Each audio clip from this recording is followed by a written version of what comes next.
Olá pessoal, meu nome é Patrícia, eu sou fisioterapeuta, especialista em neurologia adulto pediátrico, mestre em saúde coletiva e também coordenadora do Criança Saúde. O Criança Saúde é um programa de prevenção que atua na saúde dos escolares e temos uma parceria com a Happy Baby há mais de 15 anos, uma parceria de muito sucesso. Hoje eu estou aqui para falar um pouquinho rapidamente com vocês sobre a importância do resgate do contato das crianças com o meio orgânico, com a natureza. A natureza ela é um ambiente que por si só ele é provocador de ações e essas ações estão mais do que provadas com evidências científicas desse contato do ser humano com a natureza, da criança com a natureza, o quanto isso pode ser produtivo. A natureza ela tem o poder de explorar o senso exploratório da criança, a criatividade, de trazer uma regulação interna, um equilíbrio e também de trazer contato e estimulação sensorial, que é intimamente ligada ao desenvolvimento motor. Sabemos que uma criança, quando está em meio à natureza, ela se comporta de maneira diferenciada e isso traz uma regulação interna.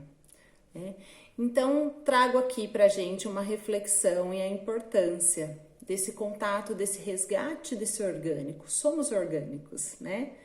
Somos natureza. E a importância de quanto a criança precisa da natureza, quanto a natureza precisa da criança. A gente só cuida daquilo que a gente conhece, daquilo que a gente ama. E eles são os futuros guardiões do nosso planeta.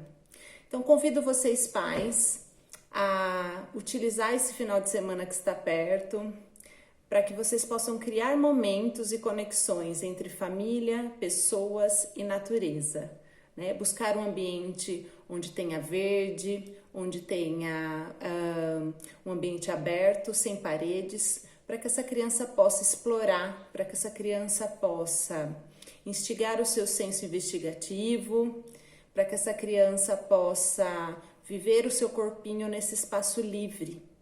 E observem com atenção e verifiquem como fica o emocional dessa criança depois de conviver com um espaço onde tem verdes, folhas, estímulos, áreas abertas para que eu possa correr livremente, para que eu possa explorar o meu corpo no espaço. Então fica a dica, a natureza, além dela trazer um recurso importante para a autorregulação da criança no comportamento, ela também favorece o desenvolvimento motor. Um lugar onde eu possa explorar o meu corpo no espaço, eu estou trabalhando o reconhecimento das minhas áreas, quais são os meus limites, trabalhando as minhas habilidades motoras. E isso tudo tende a favorecer não só o desenvolvimento motor, como também o desenvolvimento cognitivo, até porque a aprendizagem não se separa de desenvolvimento motor da criança, elas estão intimamente ligadas. Então, espero ter contribuído e fico à disposição. Obrigada.